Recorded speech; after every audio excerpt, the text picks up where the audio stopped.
അദ്ധ്യായം 6. അപ്പം വർദ്ധിപ്പിക്കുന്നു. യേശു തിബേരിയാസ് എന്നുകൂടി വിളിക്കപ്പെടുന്ന ഗലീലിക്കടലിന്റെ മറുകരയിലേക്ക് പോയി. വലിയ ഒരു ജനക്കൂട്ടം അവനെ അനുഗമിച്ചു. കാരണം രോഗികളിൽ അവൻ പ്രവർത്തിച്ച അടയാളങ്ങൾ അവർ കണ്ടിരുന്നു. യേശു മലയിലേക്ക് കയറി ശിഷ്യന്മാരോടു കൂടെ അവിടെയിരുന്നു. യഹൂദരുടെ പെസഹ തിരുനാൾ അടുത്തിരുന്നു. യേശു കണ്ണുകളുയർത്തി ഒരു വലിയ ജനതതി തൻ്റെ അടുത്തേക്ക് വരുന്നത് കണ്ടു. അവൻ പീലിപ്പോസിനോട് ചോദിച്ചു, ഇവർക്ക് ഭക്ഷിക്കുവാൻ നാം എവിടെ നിന്ന് അപ്പം വാങ്ങും? അവനെ പരീക്ഷിക്കാനാണ് യേശു ഇങ്ങനെ ചോദിച്ചത്. എന്തു ചെയ്യണമെന്ന് യേശു നേരത്തെ മനസ്സിൽ കരുതിയിരുന്നു. പീലിപ്പോസ് മറുപടി പറഞ്ഞു, ഓരോരുത്തർക്കും അല്പം വീതം കൊടുക്കുവാൻ 200 ധനാറയ്ക്കുള്ള അപ്പം പോലും തികയുകയില്ല. ശിഷ്യന്മാരിലൊരുവനും ശിമയോൻ പത്രോസിന്റെ സഹോദരനുമായ അന്ത്രയോസ് അവനോട് പറഞ്ഞു, 5 ബാർലി അപ്പവും 2 മീനും കൈവശമുള്ള ഒരു കുട്ടി ഇവിടെയുണ്ട്. എന്നാൽ ഇത്രയും പേർക്ക് അതെന്തുണ്ട്? യേശു പറഞ്ഞു, ആളുകളെയെല്ലാം ഭക്ഷണത്തിനിരുത്തുവിൻ. ആ സ്ഥലത്ത് പുല്ലു തഴച്ചു വളർന്നിരുന്നു. 5000-ഓളം വരുന്ന പുരുഷന്മാർ അവിടെ ഇരുന്നു. അനന്തരം യേശു അപ്പമെടുത്ത് കൃതജ്ഞതാസ്തോത്രം ചെയ്ത് അവർക്ക് വിതരണം ചെയ്തു. അതുപോലെ തന്നെ മീനും വേണ്ടത്ര നൽകി. അവർ ഭക്ഷിച്ചു തൃപ്തരായപ്പോൾ അവൻ ശിഷ്യന്മാരോട് പറഞ്ഞു, ഒന്നും നഷ്ടപ്പെടാതെ മിച്ചമുള്ള കഷണങ്ങളെല്ലാം ശേഖരിക്കുവിൻ. 5 ബാർലിയപ്പത്തിൽ നിന്ന് ജനങ്ങൾ ഭക്ഷിച്ചതിനു ശേഷം മിച്ചം വന്ന കഷണങ്ങൾ 12 കുട്ട നിറയെ അവർ ശേഖരിച്ചു. അവൻ പ്രവർത്തിച്ച അടയാളം കണ്ട ജനങ്ങൾ പറഞ്ഞു, ലോകത്തിലേക്ക് വരാനിരുന്ന പ്രവാചകൻ സത്യമായും ഇവനാണ്. അവർ വന്നു തന്നെ രാജാവാക്കാൻ വേണ്ടി ബലമായി പിടിച്ചുകൊണ്ടുപോകാൻ ഭാവിക്കുന്നു എന്ന് മനസ്സിലാക്കിയ യേശു വീണ്ടും തനിയെ മലമുകളിലേക്ക് പിന്മാറി. വെള്ളത്തിനുമീതെ നടക്കുന്നു. വൈകുന്നേരമായപ്പോൾ അവന്റെ ശിഷ്യന്മാർ കടൽക്കരയിലേക്ക് പോയി. അവർ ഒരു വള്ളത്തിൽ കയറി കടലിനക്കരെ കഫർനാമിലേക്ക് പുറപ്പെട്ടു. അപ്പോൾ നേരം ഇരുട്ടിത്തുടങ്ങി. യേശു അവരുടെ അടുക്കലെത്തിയിരുന്നുമില്ല. ശക്തിയേറിയ കാറ്റടിച്ചിരുന്നതുകൊണ്ട് കടൽ ക്ഷോഭിച്ചു. 25-30 താദിയോൺ ദൂരം തണ്ടുവലിച്ച് കഴിഞ്ഞപ്പോൾ യേശു കടലിനുമീതെ നടന്ന് വള്ളത്തെ സമീപിക്കുന്നത് കണ്ട് അവർ ഭയപ്പെട്ടു. അവൻ അവരോട് പറഞ്ഞു, ഞാനാണ്, ഭയപ്പെടേണ്ട. അവനെ വള്ളത്തിൽ കയറ്റാൻ അവരാഗ്രഹിച്ചു. പെട്ടെന്ന് വള്ളം അവർ ലക്ഷ്യം വെച്ചിരുന്ന കരയ്ക്ക് അടുത്തു. അവിടെ ഒരു വള്ളം മാത്രമേ ഉണ്ടായിരുന്നുള്ളൂ എന്നും ശിഷ്യന്മാരോടു കൂടി യേശു അതിൽ കയറിയിരുന്നില്ല എന്നും ശിഷ്യന്മാർ തനിയെ ആണ് പോയതെന്നും കടലിന്റെ മറുകരയിൽ നിന്ന ആളുകൾ പിറ്റേ ദിവസം മനസ്സിലാക്കി. കർത്താവ് കൃതജ്ഞതാസ്തോത്രം ചെയ്ത് നൽകിയ അപ്പം ജനങ്ങൾ ഭക്ഷിച്ച ആ സ്ഥലത്തിനടുത്തേക്ക് തിബേരിയാസിൽ നിന്ന് മറ്റു വള്ളങ്ങൾ വന്നു. യേശുവോ ശിഷ്യന്മാരോ അവിടെയില്ലെന്ന് കണ്ടപ്പോൾ ജനക്കൂട്ടം വള്ളങ്ങളിൽ കയറി യേശുവിനെ തിരക്കെ കഫർനാമിലെത്തി. ജീവന്റെ അപ്പം. യേശുവിനെ കടലിന്റെ മറുകരയിൽ കണ്ടെത്തിയപ്പോൾ അവർ ചോദിച്ചു, റബ്ബി, അങ്ങ് എപ്പോൾ ഇവിടെ എത്തി? യേശു പ്രതിവചിച്ചു, സത്യം സത്യമായി ഞാൻ നിങ്ങളോട് പറയുന്നു, അടയാളങ്ങൾ കണ്ടതുകൊണ്ടല്ല, അപ്പം ഭക്ഷിച്ചു തൃപ്തരായതുകൊണ്ടാണ് നിങ്ങൾ എന്നെ അന്വേഷിക്കുന്നത്. നശ്വരമായ അപ്പത്തിനു വേണ്ടി അധ്വാനിക്കാതെ മനുഷ്യപുത്രൻ തരുന്ന നിത്യജീവന്റെ അനശ്വരമായ അപ്പത്തിനു വേണ്ടി അധ്വാനിക്കുവിൻ. എന്തെന്നാൽ പിതാവായ ദൈവം അവന്റെ മേൽ അംഗീകാരമുദ്ര വച്ചിരിക്കുന്നു. അപ്പോൾ അവർ ചോദിച്ചു, ദൈവഹിതമനുസരിച്ച് പ്രവർത്തിക്കുന്നവരാകാൻ ഞങ്ങൾ എന്തു ചെയ്യണം? യേശു മറുപടി പറഞ്ഞു, ഇതാണ് ദൈവഹിതമനുസരിച്ചുള്ള പ്രവൃത്തി, അവിടുന്ന് അയച്ചവനിൽ വിശ്വസിക്കുക. അപ്പോൾ അവർ ചോദിച്ചു, ഞങ്ങൾ കണ്ട് നിന്നെ വിശ്വസിക്കേണ്ടതിന് എന്തടയാളമാണ് നീ ചെയ്യുക? എന്താണ് നീ പ്രവർത്തിക്കുക? അവിടുന്ന് അവർക്ക് ഭക്ഷിക്കുവാൻ സ്വർഗത്തിൽ നിന്ന് അപ്പം കൊടുത്തു എന്നെഴുതപ്പെട്ടിരിക്കുന്നതുപോലെ ഞങ്ങളുടെ പിതാക്കന്മാർ മരുഭൂമിയിൽ വച്ച് മന്ന ഭക്ഷിച്ചു. യേശു മറുപടി പറഞ്ഞു, സത്യം സത്യമായി ഞാൻ നിങ്ങളോട് പറയുന്നു, മോശയല്ല നിങ്ങൾക്ക് സ്വർഗത്തിൽ നിന്ന് അപ്പം തന്നത്, എൻ്റെ പിതാവാണ് സ്വർഗത്തിൽ നിന്ന് നിങ്ങൾക്ക് യഥാർത്ഥമായ അപ്പം തരുന്നത്. എന്തെന്നാൽ ദൈവത്തിൻ്റെ അപ്പം സ്വർഗത്തിൽ നിന്നിറങ്ങി വന്ന് ലോകത്തിന് ജീവൻ നൽകുന്നതത്രേ.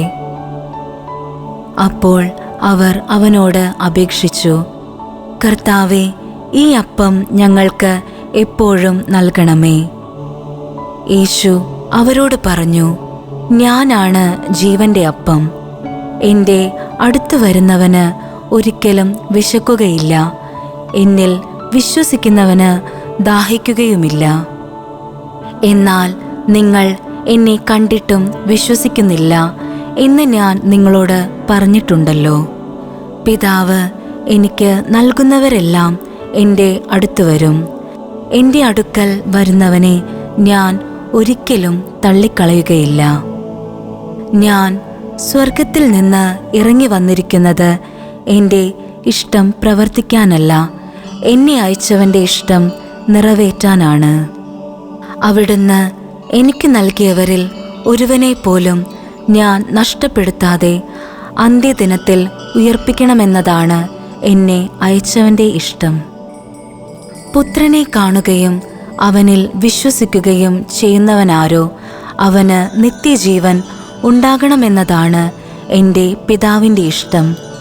അന്ത്യദിനത്തിൽ അവനെ ഞാൻ ഉയർപ്പിക്കുകയും ചെയ്യും. സ്വർഗത്തിൽ നിന്ന് ഇറങ്ങി വന്ന അപ്പം ഞാനാണ് എന്ന് അവൻ പറഞ്ഞതിനാൽ യഹൂദർ അവനെതിരെ പിറുപിറുത്തു. അവർ പറഞ്ഞു, ഇവൻ ജോസഫിന്റെ മകനായ യേശുവല്ലേ? ഇവന്റെ പിതാവിനെയും മാതാവിനെയും നമുക്കറിഞ്ഞുകൂടെ? പിന്നെ എങ്ങനെയാണ് ഞാൻ സ്വർഗത്തിൽ നിന്നിറങ്ങി വന്നിരിക്കുന്നു എന്ന് ഇവൻ പറയുന്നത്? യേശു അവരോട് പറഞ്ഞു, നിങ്ങൾ പരസ്പരം പിറുപിറുക്കേണ്ടതില്ല. എന്നെ അയച്ച പിതാവ് ആകർഷിച്ചാലല്ലാതെ ഒരുവനും എൻ്റെ അടുത്തേക്ക് വരാൻ സാധിക്കുകയില്ല. അന്ത്യദിനത്തിൽ അവനെ ഞാൻ ഉയർപ്പിക്കും. അവരെല്ലാവരും ദൈവത്താൽ പഠിപ്പിക്കപ്പെട്ടവരാകും എന്ന് പ്രവാചക ഗ്രന്ഥങ്ങളിൽ എഴുതപ്പെട്ടിരിക്കുന്നു. പിതാവിൽ നിന്ന് ശ്രവിക്കുകയും പഠിക്കുകയും ചെയ്തവരെല്ലാം എൻ്റെ അടുക്കൽ വരുന്നു. ആരെങ്കിലും പിതാവിനെ കണ്ടിട്ടുണ്ട് എന്നല്ല ഇതിനർത്ഥം. ദൈവത്തിൽ നിന്നുള്ളവൻ മാത്രമേ പിതാവിനെ കണ്ടിട്ടുള്ളൂ.